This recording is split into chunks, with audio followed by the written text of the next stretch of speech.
This is Debbie, and welcome to another brand new episode of The Offbeat Life, where I speak to inspiring individuals who ditch the norm to live their best life and become location independent. This week, I talked to Celinne Da Costa, who is a brand identity and story coach. After a series of unexpected events in Celinne's life and being dissatisfied with her unfulfilling career in marketing, Celinne left New York City and her job in 2016 to design the life she really wanted. This leap of faith led her to travel the world and create a social experiment to circumnavigate the globe by staying with people whom she shared a human connection. She spent close to a year putting her life and trust into other people's hands who are mostly strangers. This adventure taught Celinne everyone has a story to tell and that we have the power to change the direction of our journey. Today, Celinne travels the globe as a brand identity and story coach and has written a book of short stories from her journey, The Art of Being Human. On this episode, Celinne shares how travel has redefined her outlook on networking and how we can create a captivating brand story. I hope you enjoyed this interview because this was such a fun one for me. Celinne is such a joy to talk to, and she is even more incredible if you meet her in person.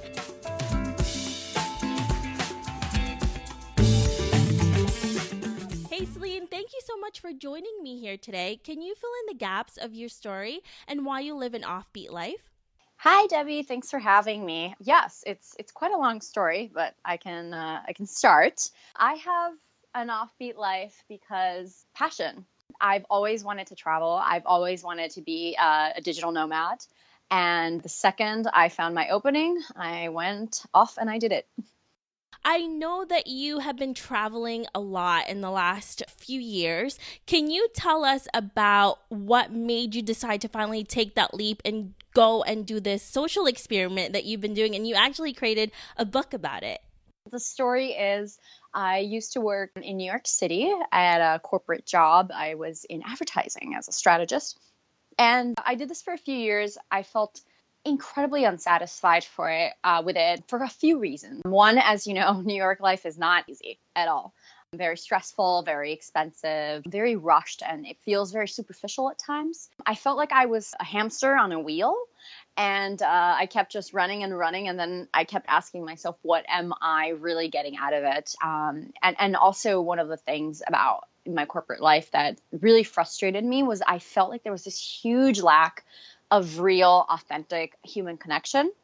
Because of course, like every day you go out with drinks with friends, you're texting people, you're messaging them, you're going on Facebook. But when did I really have those moments of like, let's have a real deep conversation? It's a little bit difficult to have in, a noisy bar in Manhattan.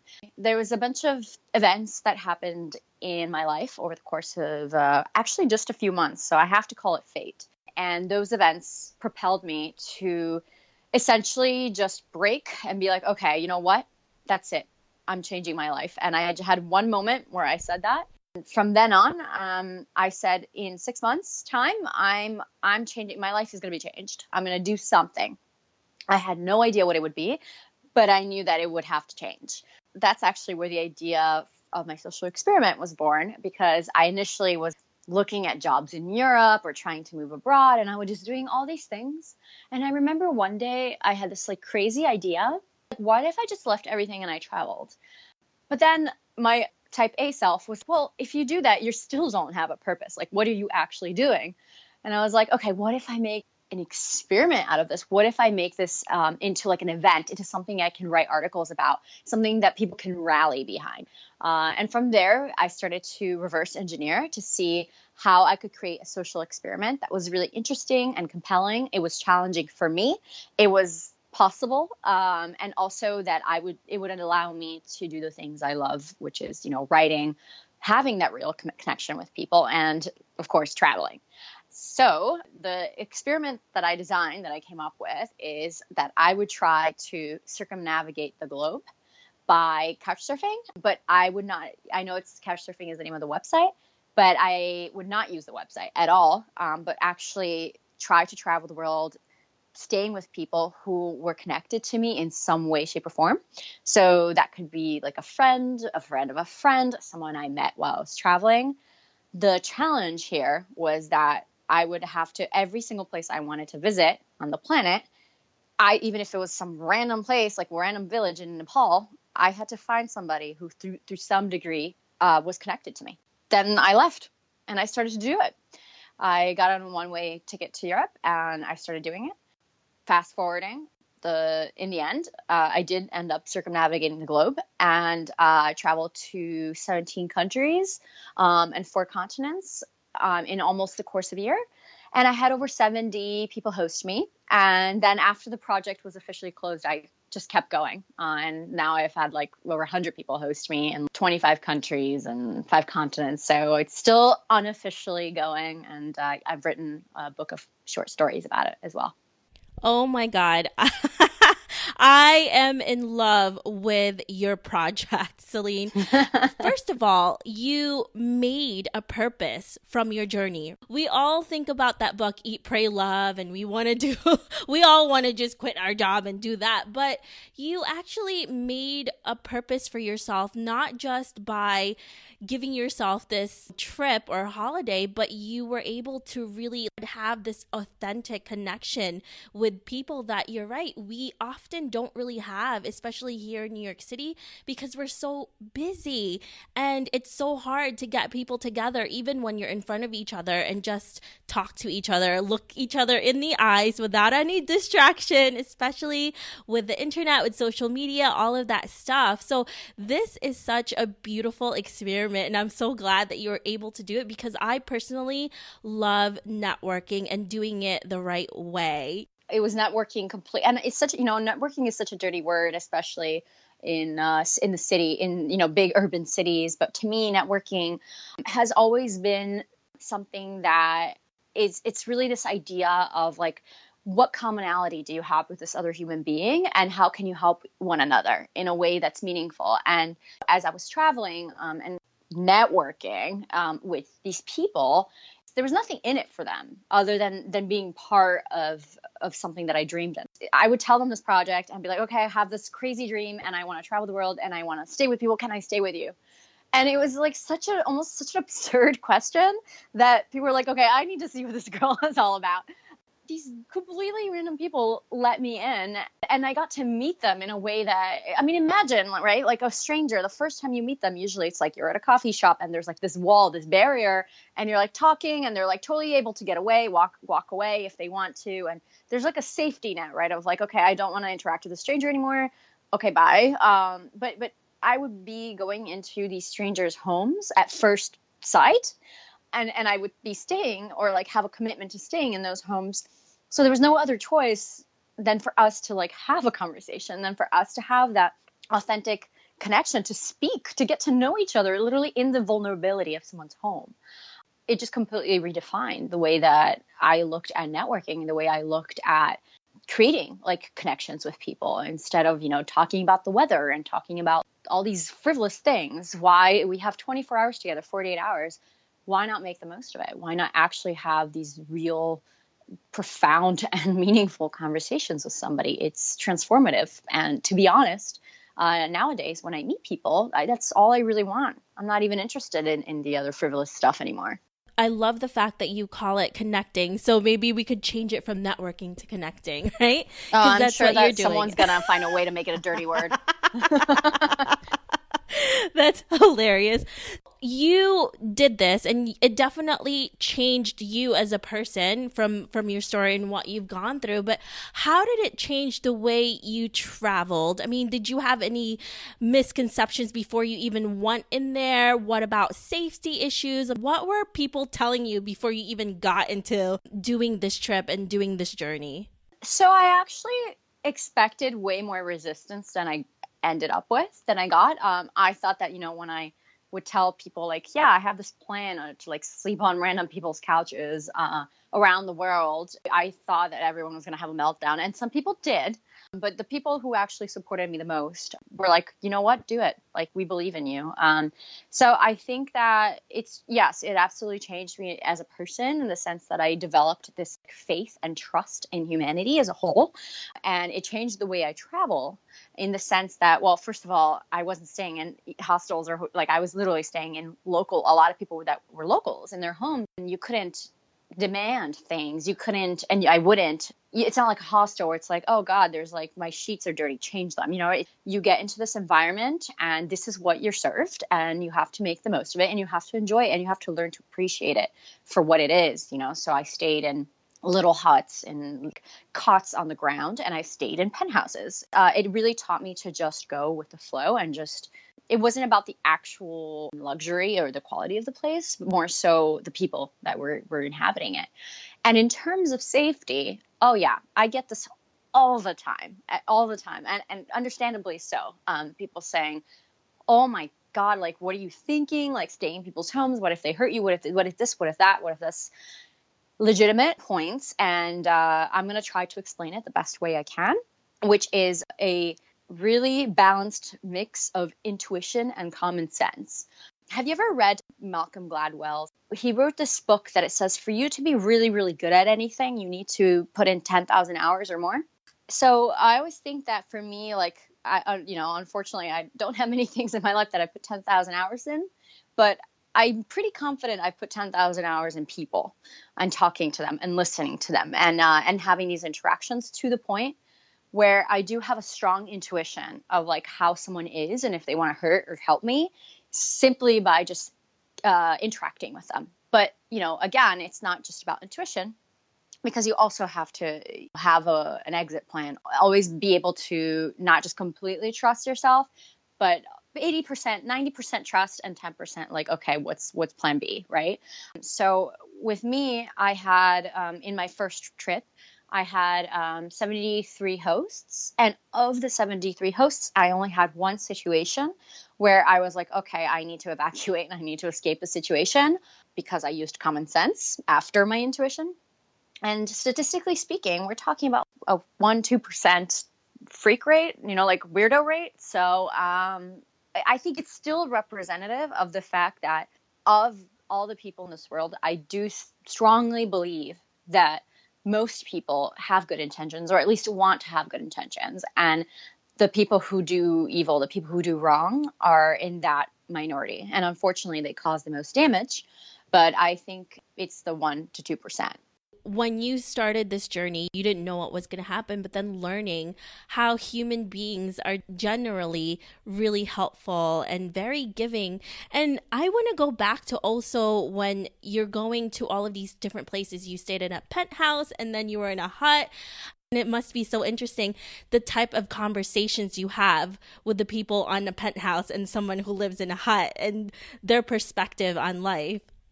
It's interesting because, in full transparency, I used to be a person who years ago really, really valued material things. I wouldn't leave the house without brand clothes. Like, I needed to have all the brand clothes. Shoes had to be expensive. Like, I had to have the nice bags, right? So I definitely used to buy into that, this idea of all the nice things and really dress up nicely and spend a lot of money and present yourself and yada, yada. And funny enough, one of the challenges when I left home is I traveled with a carry-on for 9 months.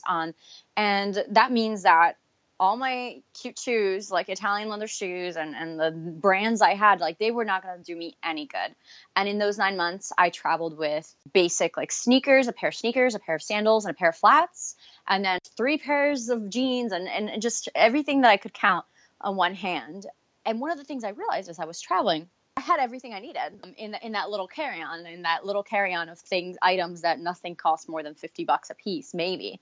And so I went from the state of extreme materialism to extreme minimalism, figure out how little that I had. But then, when I got home about a year later, I was like, I still like my Italian shoe. Like, I still like my things. Is it wrong for me to want to wear nice things after I've lived and seen how other people in the world live, after I've traveled and know rationally and logically know that I can make do with less. And one of the realizations that I had that I also learned, from the people that I was traveling is that in the end, you need to develop who you are and you need to grow yourself. And it's okay to have things or to have a nice house or to have a nice car as long as you don't identify with it.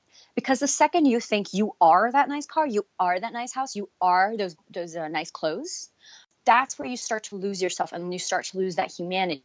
Because I met people who, again, like were very wealthy and they carried themselves with so much humility. Like you wouldn't see a single designer piece on them, but they could certainly afford it. And I've seen people who had like Nike sneakers that are like retailing for $400, and they're living in a tiny home, and it's like, where are you putting your values? I think that the living in extreme ways helped me find that there's rich people who you'll go to their home and they will really take the time to sit with you and talk to you, even though they're very busy. There's also rich people who you'll go into their home and they won't even think to offer you a cup of water, as opposed to poor people who will have nothing and they'll offer you everything they have. And then there's poor people who have nothing and will resent you for what you have. Nothing is black and white. Reality is messy. And I think that at the end of the day, what really, really matters is what are your values? Are you treating other people well? Are you doing the best that you can do? And if you're, making enough money along the way, or like you want to buy yourself a nice bag or whatever it is along the way, and you're okay with, the bag being lost tomorrow and it's not the end of the world, or you donate it or you give it to someone else, then that's totally fine. Have what you need. I love all of the things that you've learned from this journey. Is so valuable, so much more valuable than if you just read about it, For me, I believe in experiencing things instead of just reading about them. I think that when experiences really strongly shape our beliefs for the better and for the worse. For me, I just so much believe that people are good, that people are kind, that people want to help. Not just because I'm sitting in a bubble thinking, being protected. And of course, I'm not going to deny that I grew up in a first world country, that I do have a sense of privilege that maybe, somebody who lived in a third or fourth world country doesn't have. But I don't leave myself in this bubble, right? I do make an active effort to go to those countries, to put myself out there, to stay with locals, to not stay in a hotel. And from those experiences, that has really crystallized this belief that I have about people, because I've seen it, I've experienced it, I've seen the way that I've struggled and the way that people have helped me. I've seen and spoken to and connected with the people who opened their homes to me, people who maybe didn't seem so friendly at the beginning, but then completely opened up.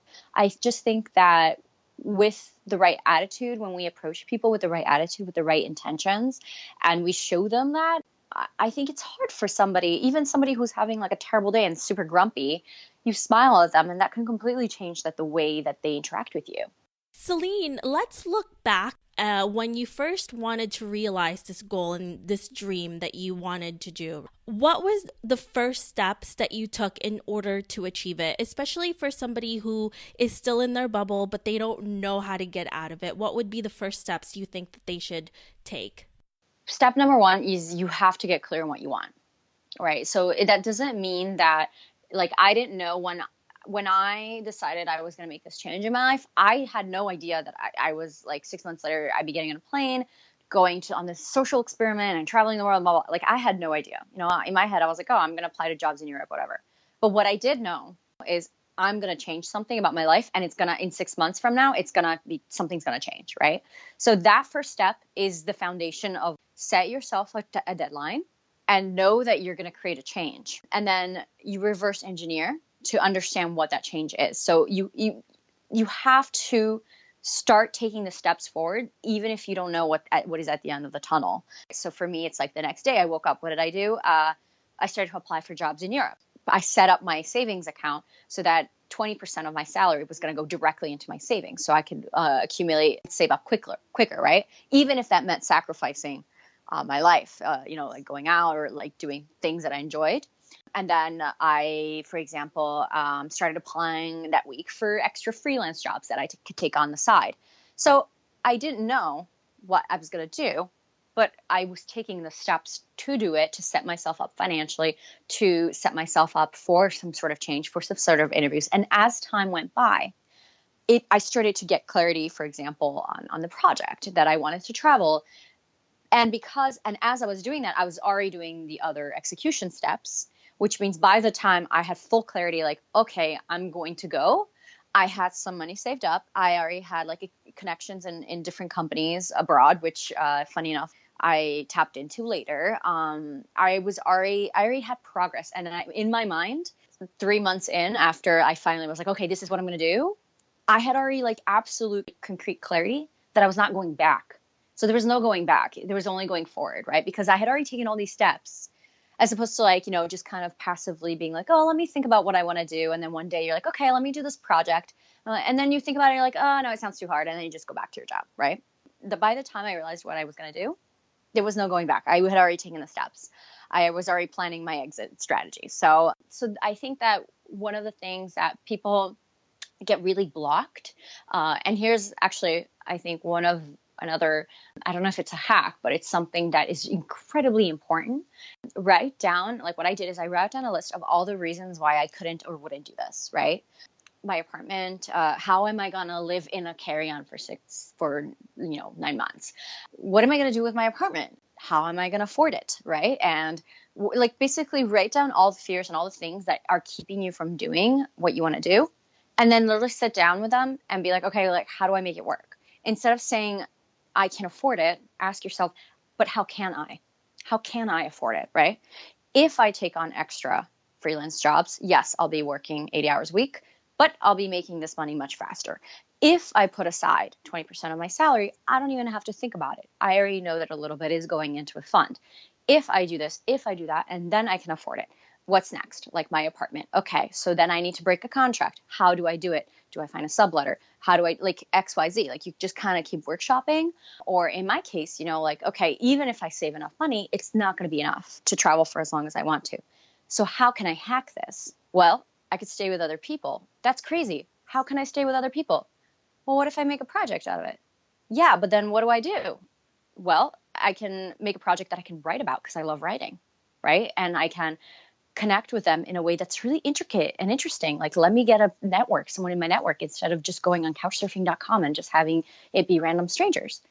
And from there, you see how the actual process of reverse engineering and sitting down when working with my fears actually created my project in many ways. And then from there, I had the ingredients and I was like, okay, well, what can I do with, this budget and this desire to connect with people and this need to travel and these places that I want to go to?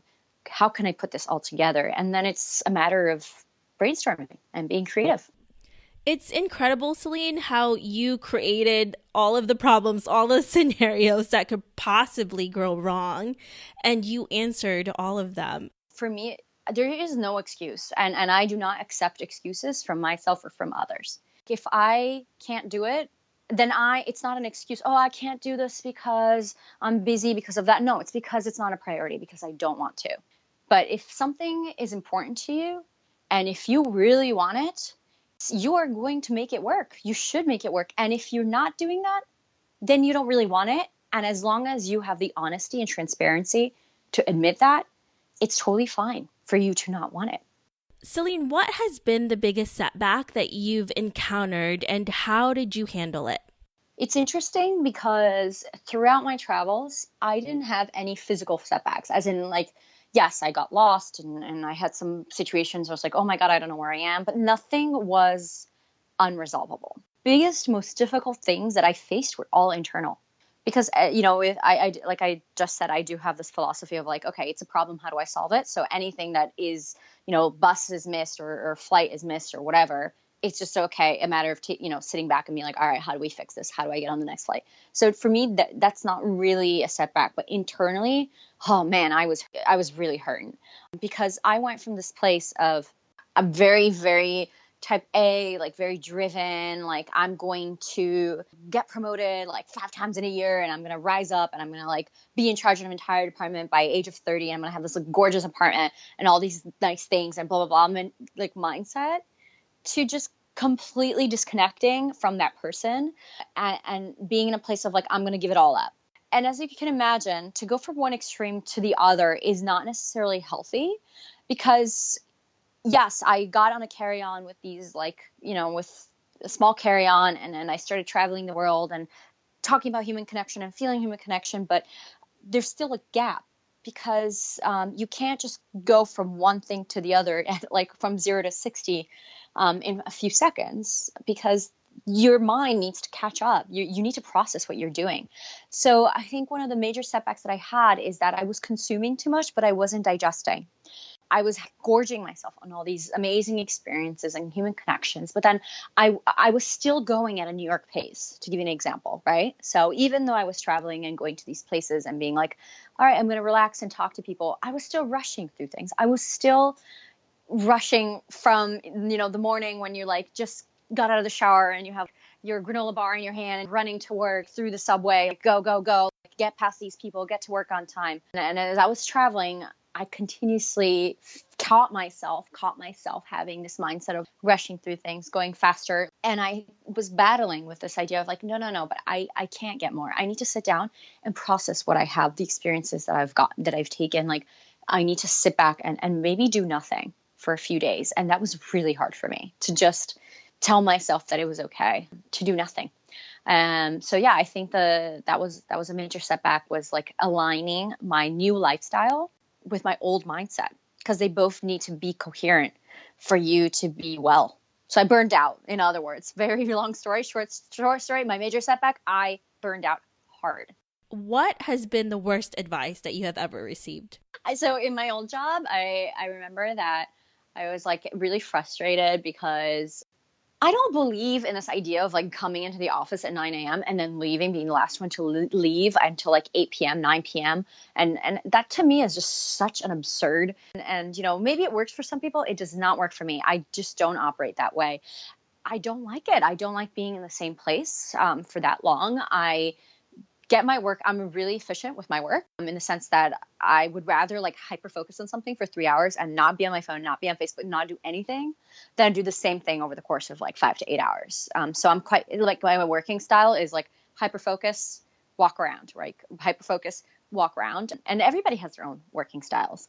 But anyway, the reason why I mention this is because I was really struggling with this. And I remember that I was like in a review for like a work review, like, every twice a year or something, they like pull you in an office and tell you how you're doing. And one of the complaints was that I was like leaving on time, or that I would leave the office because I would just go work from a coffee shop. And apparently it was important for me to like be there and present for office politics. And I remember she said to me, my director, she said, you need to use this time that you're young to really, really work and just come into the office at 9 o'clock, do your 12 hours, work really hard, impress people, impress your managers, and just, get to the point where you finally in a position of power, where you can mandate your hours. And I'm just sitting there being like, oh my God, like you are 10 years older than me and I do not envy your life at all, not even remotely. So you're asking me to basically invest half of my day and 90% of my waking hours, putting my energy and soul into this company so that I could one day end up with a life that I don't even look up to? Like, hell no. The worst piece of advice I've ever gotten is that you have to like work really long hours for you to succeed, that you have to like grind, right? I don't believe that at all. I think that I know I and many, many other people have matched our corporate salaries. Just essentially like I work 20 hours a week, like 15 hours a week, maybe. And then I use the rest of the time to like work on my writing, on my passion projects. And I'm doing just as well as I was 2 years ago. So no, actually, let me completely retract that statement.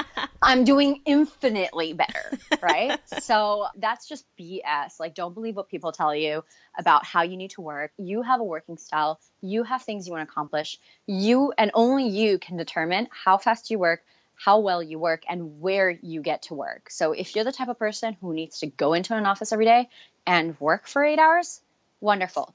Just keep killing it. I'm not. I need constant stimulation. I need to constantly be outside, and I don't like working long hours. I like to play. So that's my reality. I got to work with it. It's who I am. So now I got to find ways to work with that, work with my style. It's also really powerful, Celine, how you kind of looked at everybody around you and didn't want anyone's life there. That just shows you something. Because then if you really don't want that type of lifestyle and everyone around you has that, it kind of makes you rethink about what you're doing with your life as well. Huge warning sign that I completely lied to myself about for about 3 years.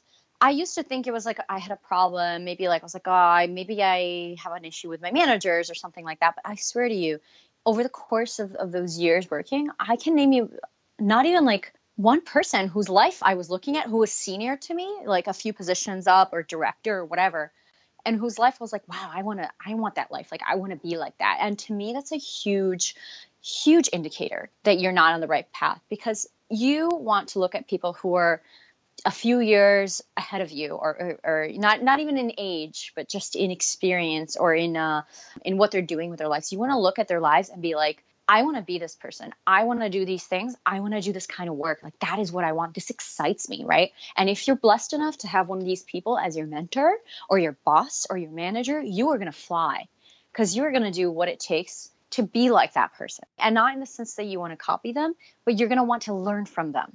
And you're going to advance quite quickly. And for me, I found that I just didn't care for it. It didn't motivate me or excite me at all to see the way that that people would be ahead of senior to me were living their lives. And that to me was like, and then I would look at somebody who was like maybe traveling, or like I had a mentor who just wrote a book or something like that. I'm like, wow, this is what I want. Those are the people you need to follow. Those are the people you need to learn from.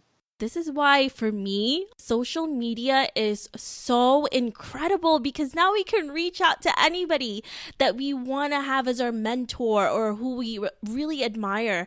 And then you get to talk to them and get their energy and their vibe, and you don't feel so alone anymore. Like this is the power of social media in that sense. It's not just for us to put pretty pictures in, but it's also to connect with each other, because that's how we find people who are similar to us, similar to our values.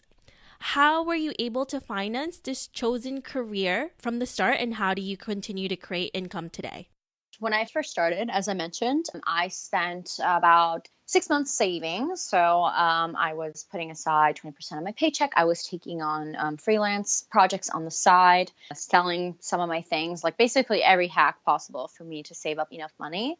And then I started traveling, and I was fortunate enough that I pitched my project a month ahead of time to a couple publications. I started writing for Forbes, who wanted me to document the project, and I started writing for a few other publications. So I was making a little bit of income through my writing.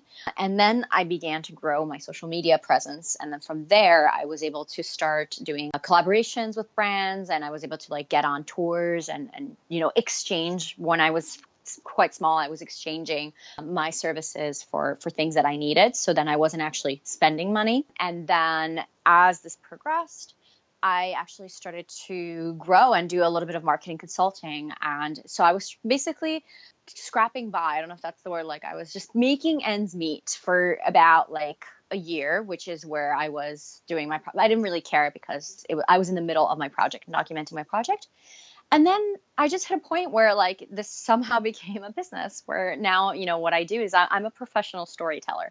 And I know it sounds funny because it's a title I totally made up, but it's what I do for a living, right? So I think that's fair. So what that means is I do several different things that all tie under my storytelling work, which is one, I work with entrepreneurs one-on-one, and I do brand story and identity coaching. So I work with them to basically help them create this brand story, this powerful story behind their brand, and how to develop it in a way that they can clearly communicate it to their clients through their social media channels, through their website, and so on. So I help them get to this point of like, I believe in this. I have this big vision, and I don't know how to communicate it. It's coming out. It's a whole mess. and I don't know how to talk about it in a way that's powerful and effective to like, okay, this is my brand story. This is my vision. This is what I stand for. This is why you should believe in me as a brand, and how to execute it through your content. So that's one thing that I do, is the coaching. Another thing that I do is I do storytelling with collaborations with brands. So I help brands with their storytelling, and then I write. I just published my first book, which is called The Art of Being Human, and it's a collection of short stories about my social experiment around the world. I'm working on another collection of short stories. I'm working on a memoir, and I also work with people to help them write their stories. So I do writing for them as well. Wow, those are so many incredible things, all of these projects that you have, and you created such a unique niche. Everyone, make sure you also sign up for the extended interview with Celinne, because she's going to give us more tips on how to create really powerful storytelling later on. So I can't wait to share that, Celinne. All the secrets. What legacy would you like to leave, and what do you want to be remembered for? Well, it's funny. That's literally like the question I ask for my clients, like for their brand. But now I have to apply it to myself. I want to have inspired people, and not only inspired, but motivated them to have taken a deeper look in themselves and reflected on themselves and really pushed themselves to connect with the people around them. I want to have been somebody who, through my writing and through my actions and through the things that I say and do, have helped other people be able to get from this place of like, I'm scared, I don't know what to do, I'm alone, like I'm in this situation, in this bubble, and I don't know how to escape it, and I don't think I'm going to this place of, you know what, she did it, right? Someone else, these people did it. And I can tell my story. I can pursue my dream. I can do this, and I'm not alone.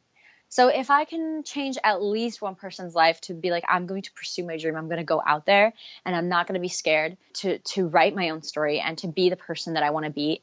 And I'm also going to pay this forward to the people that I meet.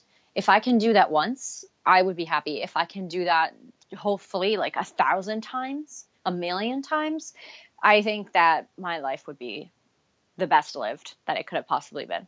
Let's get to some fun questions. Some people like myself, I nerd out on interviewing inspiring people like yourself and hiking. What about you? What do you nerd out on? If there's something that I'm really, really nerdy passionate about, it's like questioning people. Like, and I don't mean like questioning in the, oh, why do you do this? It's, I can literally sit with somebody who's interesting and captures my attention and ask them like 1,000 questions for like 3 hours and just like learn their entire life history and just sit there being, but why'd you do that? And why'd you do that? And why'd you do this? And why'd you do that? And I just do that over and over again to the point where people have been like, are you a journalist? Like, is this like secretly are you writing a piece about what is happening? I'm like, no, I just genuinely want to know, right? Because everything that I'm a writer and I love it, right? And everything that you say to me could be a story. So I love sitting there picking people's brains, and I have like no agenda. But I know that if I sit there long enough, someone's going to say something really interesting or really thought-provoking, right? Or something that I'm going to want to write about, or like I'm going to want to think about later. Do you do this on a date? Oh my God. Yeah, probably. I do it all the time. Like I ask so many questions, and I have to like balance the whole, should I be embarrassed about this, with like the whole like, but this is the real me. You know what I mean? And for me, I can totally, no problem, within 3 minutes of meeting you, be like, let's talk about like the meaning of the universe. Like I don't even, it's just, it's almost embarrassing. I guess that's something I nerd out on. I really love having like these really deep philosophical conversations. If you were given a 1-minute ad slot during the Super Bowl with the potential to reach millions, what would you fill it with? Well, there'd be a lot of visuals because they speak more. They'll probably speak more than what I can say in a minute. But I think it would be something along the lines of showing the way that I or other people have connected with others, like around the world, and how no matter where we go and no matter what we're going through, there's always somebody there. Like, and I think the overall message that I guess would be in the last 3 seconds of the ad is, we are not alone. The visuals of the ad would be something along the lines of, look at this person trying to, win a world record. Look at this person trying to travel the world. Look at this person trying to get a job. Look at this person trying to have a child. And every single time anyone is trying to accomplish something great, they always need other people to support them, to be there, either like physically help them, morally help them, emotionally, whatever it may be. We just don't live in a silo. We can't accomplish anything great or changing for anyone else unless we have the support of other people, whether it be strangers or friends or family. So Celinne, what are you working on today that's really exciting to you?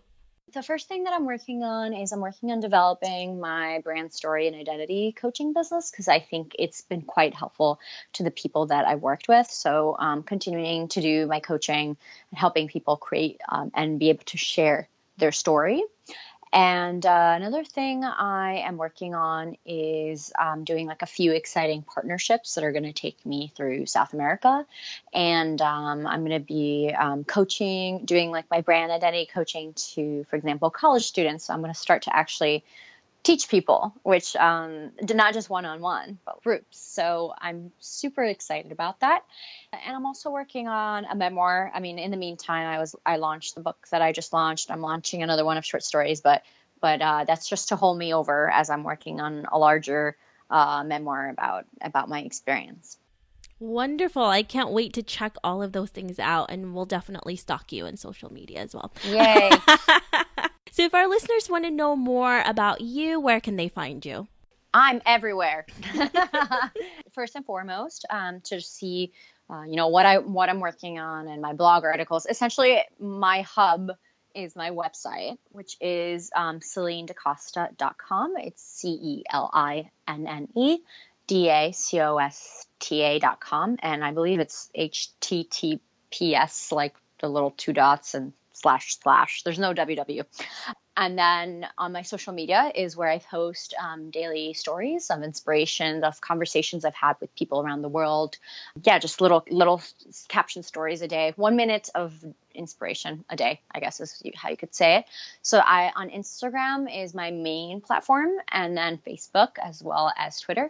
And it's all at Celinne Da Costa. Perfect. Thank you so much, Celinne. I can't wait to see what more you're going to be doing because it's so exciting. And don't forget to sign up for the extended interview with Celinne because she's going to give us a lot of incredible tips on how to create powerful storytelling. Thank you, Celinne, for joining me today. Thank you. I hope you enjoyed this interview with Celinne. Make sure to visit theoffbeatlife.com. Again, that's theoffbeatlife.com to get the extended interview with Celinne, where she shares how to become a powerful storyteller. Love a good audiobook as much as I do? Of course you do. Well, you're in luck because I have teamed up with audible.com to give you a 30-day trial for free. Make sure to visit offbeatbook.com. Again, that's offbeatbook.com to get that incredible trial.